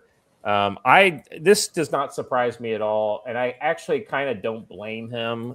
This is so that pretty base Chad sheriff guy who's running for Republican governor in I put the link in the Republican Chad Bianco vows to support path to citizenship for illegal aliens if elected. Of course he is. He's fucking running in California. It's the only way to win as a Republican there is to pretend to be a Democrat. Or to be a Democrat. Or to at least, give lip service to some of these, and then he gets in and says, well, I looked at the proposal that my guys put up, and it's just not workable this year, and it's basically mañana, which is exactly what the fucking GOP, the controlled opposition in the U.S. Do all the time. So I don't blame him for doing this. I mean, I wouldn't support this policy, and I'm not going to ever vote in a California governor's race. So it's kind of like anything he needs to do to win will make him a better candidate than. Well, here's the thing: there is a path to citizenship for illegal aliens. Here's what it is. Get deported to your home country, wait 5 years, reapply for entry. Right. There it is. That's crazy. exactly. Oh, we need a path to citizenship. There is one. You just don't like it. Yeah. All right. Anyway, I didn't want to go deep dive into that story, but I just saw that and I thought that, there's so many. Something out here in Montana. Helena and Bozeman both made noises about becoming sanctuary cities and developing plans using city resources to warn people about impending ICE operations. And the governor has already sued Helena and has threatened Bozeman and said it's illegal to have a sanctuary city in Montana. And if you use city resources, the state government will come down on you and shut down all funding you get for anything. So more to come on that. Yeah. So, hey, guys, don't think that I'm endorsing him doing this. I just don't blame him for doing it. Like, I would not vote for this guy because if I lived in California, but guess what? I'm not stupid enough to live in California. And also, here's the other thing, too. When it comes to states like Kentucky, you got to run the most fucking based, red-pilled, MAGA, America First guy that you can in a state like that because he could get elected there. Now, that guy wouldn't get elected in a place like, Illinois or Massachusetts or California. I'm going to tell you, this guy's not going to get elected in California either. I don't think so either. Simply because of the R by his name. Here's the problem. Here's the big problem I see for him doing this stunt, which is what this is when you adopt a principle like this, is he's ruining his name on the national stage for any other kind of position. Like if he's bucking for some kind of federal law enforcement or some other kind of position in the Trump administration. This would definitely put him out of contention for something like that in my mind. Kentucky's full of fake rhinos. Yeah, especially in Louisville and Lexington. You're 100% right. Bashir's, yeah. So here's the thing. Bashir's a really weird kind of thing, right? He's kind of like that soft Democrat, like about as conservative as a Democrat could be. The problem is that he ran that way, and then he's done a bunch of stupid stuff since then. The only good thing is that all the state house is controlled by Republicans, so Bashir can't do much. The guy that Steve Bashir ran against, the Republican, was once again part of that kind of old school GOP controlled opposition, and he said some really stupid things. Wake up, Scott. I know I'm fucking tired. I apologize. All right, I know it's not what you're talking about. Rare Louisville, actually. Well, I mean, I'm from there. I literally live in Louisville. That's like my hometown. So go figure. All right, the only city name he pronounces correctly. Amen. Oh boy. So we've got getting expelled, hit by cars, causing mayhem, and then the next one we have is student arrested for allegedly attacking ACP PD officer and cruiser amidst a anti-ice walk. It's like these kids, they're so fucking stupid. They think that like they have some sort of like invincibility field around them because Well, the teachers they have convinced are them righteous. that what they're doing is legal and right and just, and that they're fighting for the nation's soul. Right? They Oh, don't worry. Yeah. But it kind of reminds me of Lord Farquaad. Some of you may have to die, but that's a sacrifice. That's a sacrifice I'm willing to make. Yeah, 100% Pinochet. They're radicalizing the kids. All right. High school students facing several charges after allegedly attacking police amidst anti-ice walkouts. Excuse me. Bless you. Thank you. Is there another one coming? They always come in too. Yep. Hundreds of students peacefully. Listen, they go out of their way to put that. Peacefully participated in planned walkouts. If they put protest, then it could have been, a good alliteration. At Arlington Middle and high schools, protesting immigration enforcement, violence by federal agents. So let me stop right there. Yeah, go ahead. Violence by federal agents. That is absolute bias in reporting because that's not true. Anyway. Oh, well, I mean, when they said they're reporting on a kid who gets arrested for attacking police, and then after the headline that says that, they're saying it's a peaceful protest. Right. Clearly, it's not peaceful if somebody's going to jail. Correct. Let's see. The call went for backup from the officer who was monitoring the protest from his cruiser. I've got someone hitting my car, the officer said in the police dispatch channel. Now he's in front of my car, cruiser laying down. Numerous officers rushed to assist and ended up taking the suspect into custody. He was later identified as an 18-year-old adult. We're told formerly attended the STEM-focused option school. So he's not even a student. He's an agitator. So he's not a high school student. He's not a high school student. He is an outside agitator who probably entered the school illegally in order to kind of help foment unrest. I guarantee he didn't even enter the school. He was just there for the protest. He just showed up waiting outside. Yeah. Video of the incident shared with ARL now by witnesses showed the suspect yelling obscenities while being arrested and later carried to a waiting cruiser with shackles on his legs, and a spit hood on his head. F the police, the suspect is heard saying, effing pigs, oink, oink, bitch. ACPD, what's that? I object to them saying he's shackled. It's not shackled, it's hobbled. And a hobble is because he's kicking and screaming and won't stop. So you hobble him, which is you cuff his feet together and you attach it to his handcuffs. Same with the spit hood. Same with the spit hood. It's just a hood because you're spitting. If you didn't spit, you wouldn't get the hood. Yorick, as much as I like you, just so you know, Louisville is actually French. It's not English word, because it's named after King Louis. And yes, so. I will also make this comment since Yorick is here.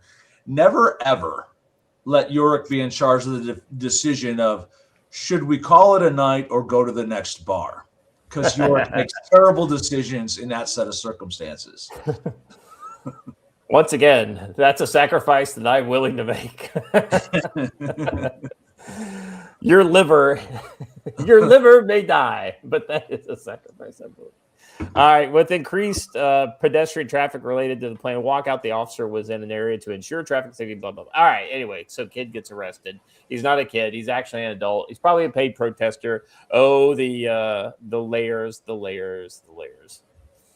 All right. Moving on.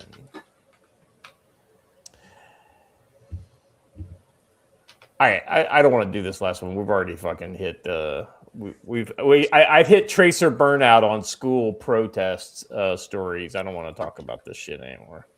Let's talk about Iran. And Iran so far I want to play that. Let's do that again. Can we? You guys, do we have budget for another humorous AI video? I don't think so.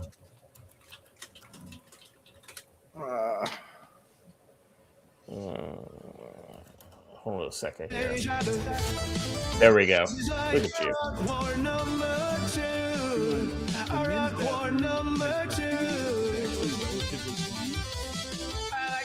Those oil supplies. Be ashamed if someone invaded you. If someone invaded you. Oh, it's so good. Tomcat coming off the deck. I know. Right? I'll point this out. If you watch the old Saturday Night Live clips with Donald Trump, it is not beyond him to have actually made that video. I know, right? The Donald Trump chicken wing one is just absolutely amazing. So, yes, Rubio was on drums, and both J.D. Vance and Pete Hegseth were playing guitar. So, all right, I was there. The 80s. It was a wonderful time. Let us continue on, shall we? We got this. We've got Iran, Russia, China joint drills kick off as crowded waters and as NOTAM issued. Previous reported Iran, China, Russia naval drills. We talked about this on Wednesday, if you remember. Kicked off on Thursday in Iran's increasingly crowded southern waters as the United States continues expanding its military presence in the Arabian Sea. The Iranian Navy Rear Admiral, I tell you what, man, if I'm in the Iranian Navy, I'm fucking sweating bullets right now. I'm like, I got my own, I'm going to take the life preserver off. I was going to say, I'm carrying my life jacket. I'm carrying my life jacket everywhere I go. I just start wearing it, right? Like, let's see. It made it clear that the purpose of the exercise is to prevent any unilateral action in the region. Exactly how do you intend to do that? A clear challenge to Washington and Trump ordered ongoing Pentagon buildup of aerial and naval assets in the region. Iranian state TV has made it a point to widely publicize the drills, given it has Russia in its corner. Yeah, let's be honest. All it takes is a fucking suitcase or a pallet of cash sent to Russia, and his boats turn around and go home. Let me tell you, I'm sure that Trump has figured out exactly how to wet Putin's whistle to get him to sell you down the river. Well, even if they don't, you know that there were Russian ships there during Praying Mantis, right? Oh, I know. and let's be honest, our Navy and our Air Force know how to work around other people in the area. Joe, I mean, when Praying Mantis was going on, that was a pretty crowded area too, and we hit exactly what we meant to hit. Well, if I remember, there was a lot of deconfliction and a lot of being certain of your target, and the Russians were very clear to let everyone know exactly where they were for that reason. Right? Yeah, if I remember, they're doing the same thing right now. If I remember correctly, they said they were there to take pictures. And they were told, unless you want to take underwater pictures, you should probably head in another direction.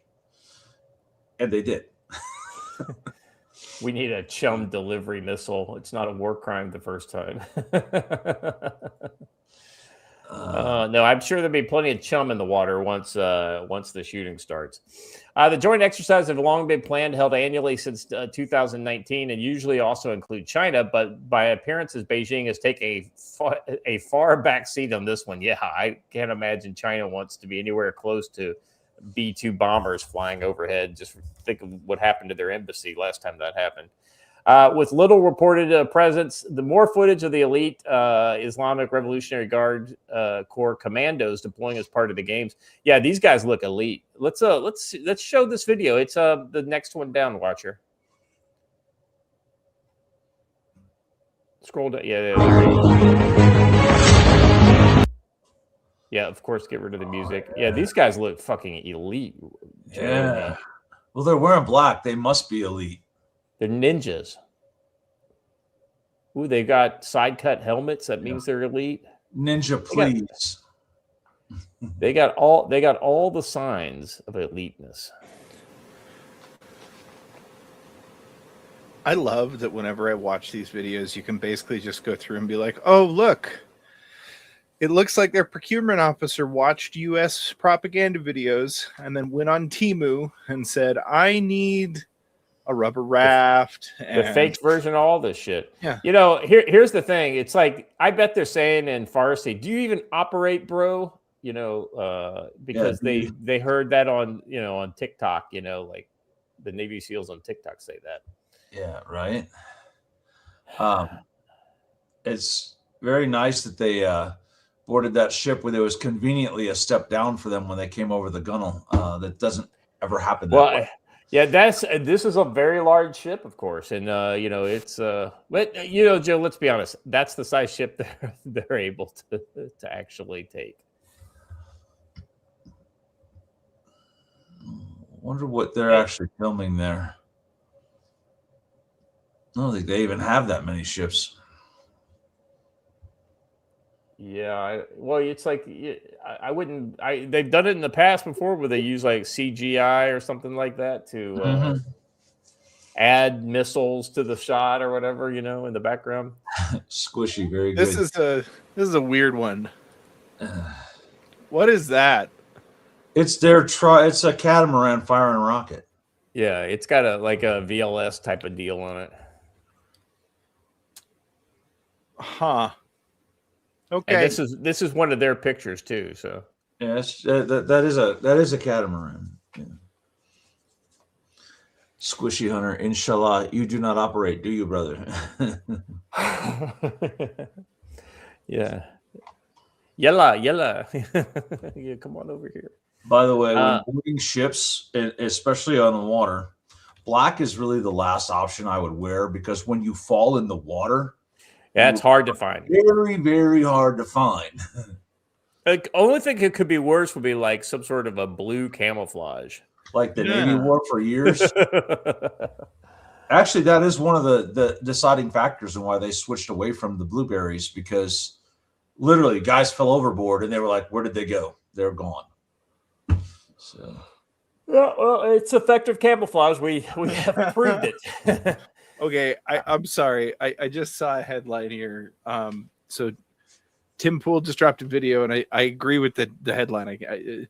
Trump orders release of intel on aliens proving we're going to war with Iran. Right.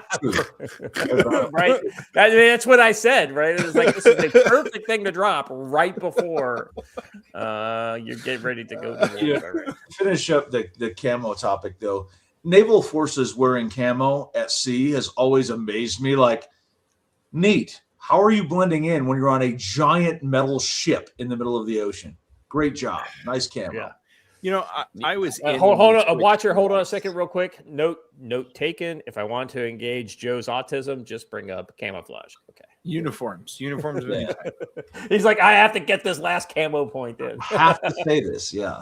I know. I know how you feel, brother. I'm the same way about various things too. So I mean, you know.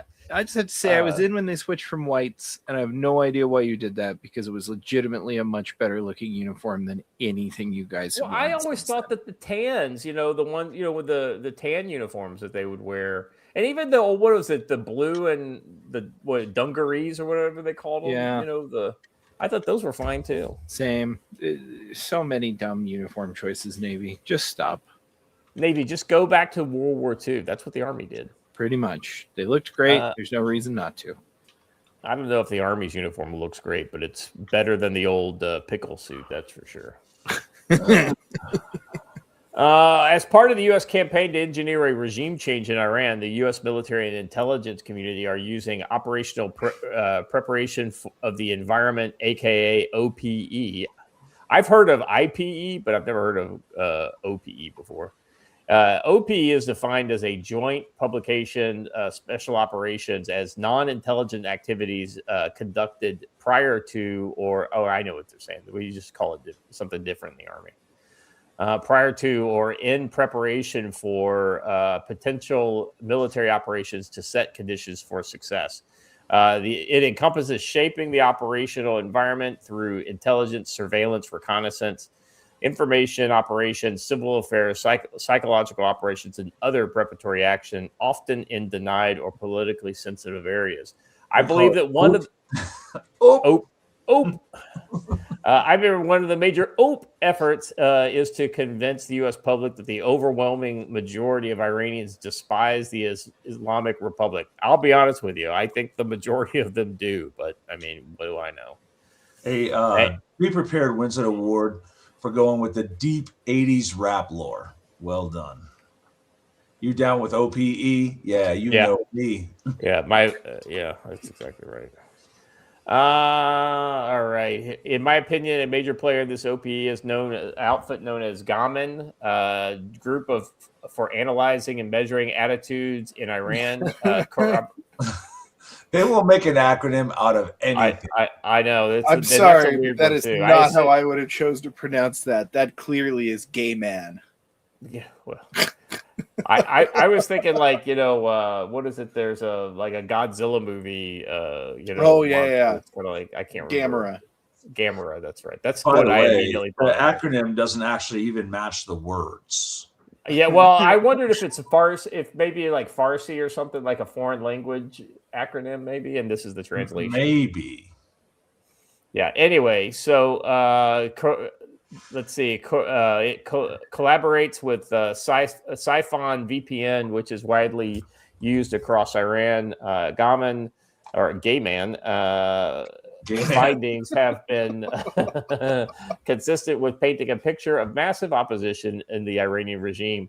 According to Gay Man polls taken prior to 2025, a significant majority of Iranians, around 70%, oppose the continuation of the Islamic Republic. The highest level of opposition, 81%, occurred during the Woman Life Freedom Uprising in 2020. Let's see, going down here. Let me get to some more key points here. Critically, he does not hide the political stance. He explicitly states that he is pro-democracy advocate, activist, and political analysis of Iranian politics, and that he tries to have an impact on political debates and around the democratization of Iran. Gaman has relied on U.S. government-funded VPN provider Siphon to disseminate its surveys, collaborated with the USAID-funded Tony Blair Institute and the supported by U.S. government for the National Endowment for Democracy. So when people defend NED and USAID, these are the types of things they use to kind of defend it. What they don't tell you is they're doing the same fucking things to you and me with domestic-facing operations coming out of NED and USAID foreign-funded organizations. I've heard that Gay Man is deeply embedded in Djibouti. Now, I'm not sure about that, but that's what I've heard. Well, it's right around the Horn of Africa. So while Siphon is technically an independent Canadian company, sure it is, it has historically been substantially funded by the U.S. government and other Western institutions. There is an alternative polling database that paints a radically different picture of the mood in Iran with respect to Islamic Republic. The Center for International Studies and International Security Studies at Maryland has conducted a separate series of surveys using phone-based methods, which show more moderate findings. Their findings in 2023 and 4 found that about 75% of respondents expect Iran's constitution and political system to be about the same in 10 years, and only 17 agreed with the protesters' call for the Islamic Republic to be replaced. So it depends on how you ask the questions, right? If this is a liberal, i.e. leftist, Marxist, infiltrated group that polls, of course they want different results than the pro, like the Raza Pavlovi kind of people want to get. So the key thing is it's somewhere probably between 70% and 80% that these two groups are projecting. And so if you told me it's 60%, I'd say that sounds about right. On the protesters themselves, asked in 2024 to think about waves of demonstrations over the past 10 years, 2/3 say their main objective was to demand that officials pay greater attention to people's problems. 70% expressed confidence that he would be an honest and trustworthy president when asked about the current president. Let's see, based on my conversations with both Nima and Professor Morandi, the reaction in Iran has been similar to what happened in the United States after the aftermath of 9/11. National unity increased. So is it a panacea that that the Iranian people will love what happens next? Joe, I think it ultimately comes down to beware of what you wish for. You just might get it. You just might get it. Yeah. As I keep pointing out, even Reza Pahlavi, no matter who you get that replaces the Iranian regime, they're probably still not going to be your friend. And they're probably still going to be a problem. So, yeah, Juan Cholo's got a good point here. So a phone poll that Iranian security could be listening to shows the majority of people think no change in Iran. Who would have thunk it? I know, right? Shocking, right? All right. And here's the other thing, too. People who have been involved in protesting have a lot of times don't have access to the phones and things like that they would need to be called on. All right. Moving on. So it's looking like Iran has absolutely started deploying its advanced capabilities in anticipation of some sort of upcoming action. Iranian military capabilities are being deployed. Intelligence sources confirm the United States has decided to launch an attack on Iran within the next 72 hours, despite ongoing negotiations. The strike is expected to be rapid, extensive, and decisive. And here we got the missile exercises. I wonder what they're trying to blow up there. Looks like a silo to me. I was gonna say it looks like a bunch of gas barrels that they're blowing up with gas explosions, because they got the big, the fireballs. Yeah. Yeah.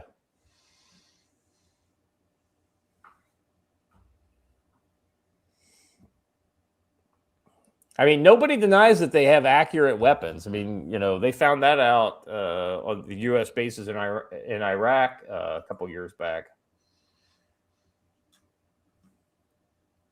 The USS Gerald Ford and its escorts have transited the Straits of Gibraltar and entered the Western Mediterranean Sea on their way eastbound and down, loaded up and trucking. I just couldn't help myself when I saw the word eastbound.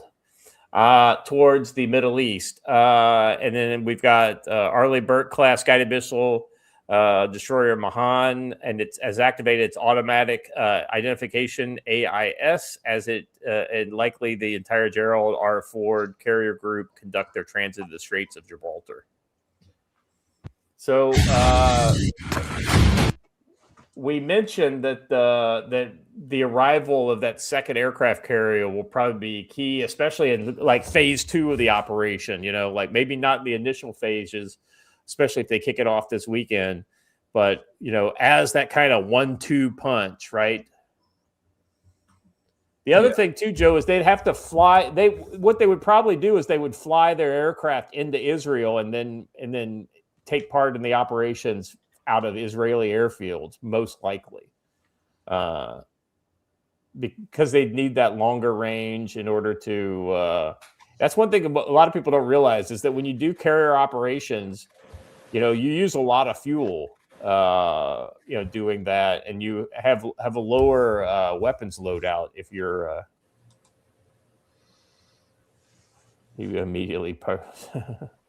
Well, now that they're inside the Straits of Gibraltar, it's 1 to 5 days, depending on routing and speed, all the way over to Lebanon. So, yeah. And they are definitely within, hey, you can just take off and be part of the mission area now. Yeah, but it's still going to take a lot of refueling. A point somebody made was like one carrier you bluff with, 2 carriers you fight with. And so I think that's actually a pretty good point, especially when you're extending the said second carrier in order to put it in theater. So I think it's very likely. And the next thing that we're going to look at here is another indication of something serious. The U.S. Air Force heavy lift assets are still very active over Europe and the Middle East this morning, with 1 C-5M Super Galaxy and 13 C-17A Globemasters still active. Yep, pretty interesting. Our logistics muscle is just absolutely fucking crazy. Like, it is insane how much stuff we can move. But see, this is what makes us different than any other military in the world. And I draw any distinction that anybody tries to bring, like when they put Russia or China against the U.S. as far as, like there may be some very kind of specific, offensive capabilities they have, but nobody else in the world can project power the way we can. Facts. It doesn't mean we always do it well. See our destroyer that decided to ram the side of its supply vessel the other day. But I mean, the irony is that for any other country, if they had to basically take a destroyer like an Arleigh Burke destroyer out of the fight, that's half of their navy. Or that, for instance, if that happened to Japan, that'd be like what, a quarter of their navy combat power, because they just don't have that many of that kind of thing. Whereas we actually have quite a few Arleigh Burke destroyers. I should add before anybody gets too carried away, Ammo's Currency's got a good note here. SCOTUS did just rule against Trump's tariffs. A note on that: SCOTUS ruled against Trump's tariffs under the Emergency Powers Act. He still has like 6 other ways to do tariffs. Yeah, this was not the thing that everybody was, they were kind of. Yeah, he has exclusive ability to implement tariffs at will. I mean, he's the president. He heads the Commerce Department. So yeah, they just basically said you can't do it under the specific law you were using. Go use a different one. Well, so the other thing that I thought was interesting is that evidently the reason why Congress has power for tariffs and things like that is because it was delegated to them by presidents in the past. Not that it's an enumerated power in the Constitution, separate and distinct from the presidential or the powers of the executive. So you feel free to fact check me on that one, but I think I'm right about that one. Why all right, is hear this MBS on my screen? Well, I mean, if you were thinking he's going to come to Iran's defense, let's get a load of this. Iran is not a rival to Saudi Arabia. Its army is not among the top 5 armies in the Muslim world. The Saudi economy is larger than the Iranian economy. Iran is far from being equal to Saudi Arabia. But I've seen that you called the Ayatollah Khamenei the new Hitler of the Middle East. Absolutely. Why? Because he wants to expand. He wants to create his own project in the Middle East, very much like Hitler, who wanted to expand at the time. Many countries around the world and in Europe did not realize how dangerous Hitler was until what happened happened. I don't want to see the same events happening in the Middle East. Does Saudi Arabia need nuclear weapons to counter Iran? Saudi Arabia does not want to acquire any nuclear bomb. But without a doubt, if Iran developed a nuclear bomb, we will follow suit as soon as possible. I.e., later that afternoon when the Pakistani aircraft lands in Riyadh. Hey, by the way, never asked the House of Saud who they originally supported in World War II. Let's not get all caught up about who supported who. He's out here calling somebody Hitler. Meanwhile, he was like, disregard those arms deals with the Nazis. Those were totally not a thing. Yeah, did I tell you that we were big fans of Hitler back in the day? We were technically neutral, but we did raise an entire brigade. So I mean, it's not like we didn't declare war on Israel right after World War II just to finish the job. Yeah. He's got huge reserves of oil. I was getting ready to say tracts of land, but okay. I know. You said huge. That's literally what I think of every time I hear the word huge used that way.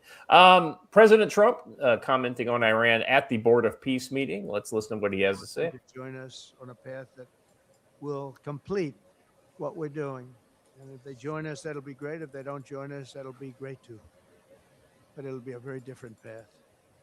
They cannot continue to threaten the stability of the entire region, and they must make a deal. Or if that doesn't happen, I maybe can understand. If it doesn't happen, it doesn't happen. But bad things will happen if it doesn't. With the commitments announced today, the Board of Peace is proving that it was the time for.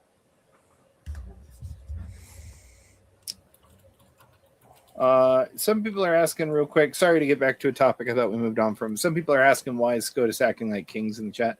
They're not. They're saying that the law that Trump used is technically a tax law, and because it's a tax law, only Congress can use it. So if he wants to use a tariff, he needs to use a tariff law. That's all that got said. It's not a big deal. Yeah, this is about as decisive as the no standing rulings on voting. And when the Democrats are saying, "Oh, they lost every time they went to the Supreme Court," no, they didn't lose because the merits of the case were never heard in those situations. In this case, it's not you can't do tariffs. It's like, you just got to do this other way. Yeah, in this case, they're like, the way you organize this is a tax. You need to go back and do that again. And he's like, just hand me a pen. Right? Let me scratch out that word and write this word. And yeah, exactly right. It's literally that easy. Now I have well-suited men. Oh, right.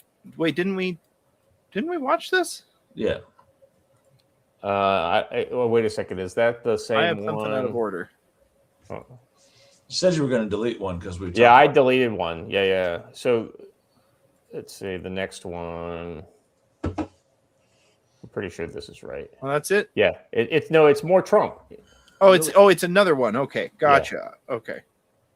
Here you go. Yeah. So this is this may be more about the Gaza thing, but I just wanted to go ahead and listen to it. You could say Israel and numerous countries if you want to really know the truth, but Israel and Iran, and we'll see where that goes. Right. But when you think of Israel, we've done the biggest thing of all. We have peace in the Middle East right now. That's bigger than people said it couldn't be done. For 3,000 years, they've been talking about Middle East. They said it couldn't be done. And you look at what's happened in Gaza.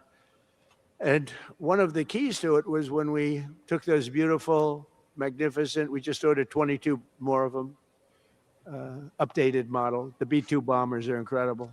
I never understood the B-2 bomber. I'd watch, it's a wing. And I've never quite understood that, Johnny. I'd look at it, I'd say it was beautiful, but what does it do? It carries very big bombs. And it went into Iran and it totally decimated the nuclear potential. And when it decimated that, all of a sudden we had peace in the Middle East because there was a black cloud hanging over the Middle East. And if that wasn't done, that cloud would have been there. And countries like Saudi Arabia, countries like Qatar, countries like nobody could have signed. You would have had that threat. You couldn't have had peace in the Middle East. So now we may have to take it a step further, or we may not. Maybe we're going to make a deal. You're going to be finding out over the next probably 10 days. But this meeting today is.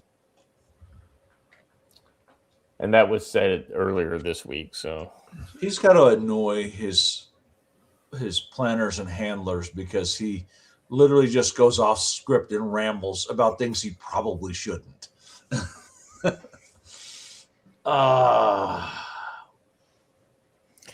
Why do I want this to be? I want this to be a real picture here. This is somebody, of course, who's using this to dunk on the administration, but I kind of dig it, man. I want this to be like the album cover for the administration's soundtrack.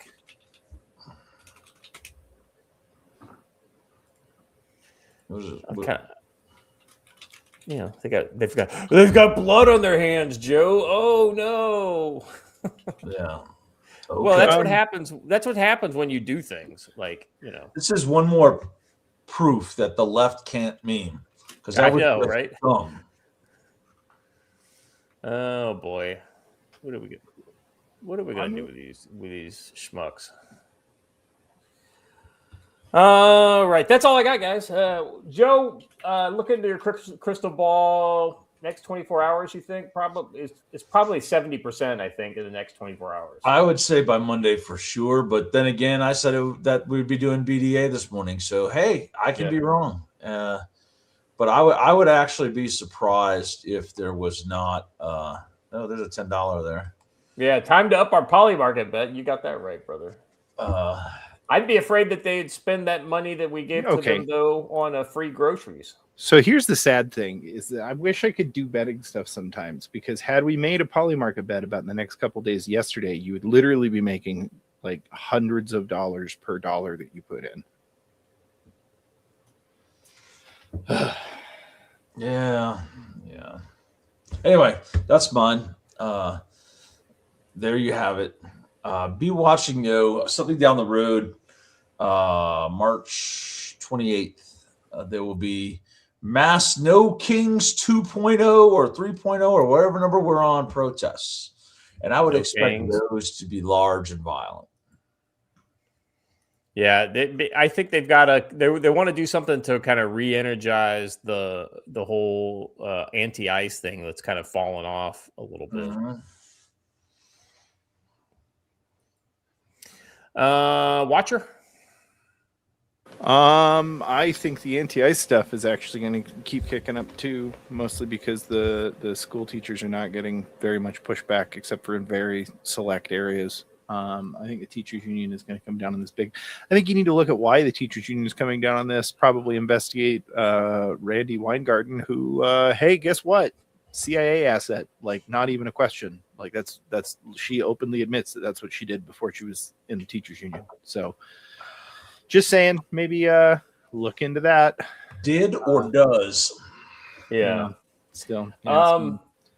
I would say the next 24 hours it's a coin flip, but then projecting out to 72 hours, I'd say it's 80%. It would be my guesstimation on what the likelihood. Now I could be all wet on that, but I mean, I think the key if there's a key piece, like moving piece on the board, that last key piece is the new carrier battle group. And then it's just a matter of synchronizing them with the overall plan, and then once that happens, then they can go. All right, gentlemen, that's all I got today. Thank you for being here. Chat, you guys were awesome as always. Appreciate you guys for being here as well. If you haven't done already, please subscribe to the channel. Hit the bell for notifications. Let folks know that you're getting some good stuff over here in the Council on Future Conflicts. We will be back on Monday, or before then, if something spicy occurs. Just if you're curious, if you see notifications on X that shit's starting to go down, check in to see if we're going to be doing a show. Chances are, as long as it's not the middle of the night, stateside time, we'll probably will. So until then, stay safe.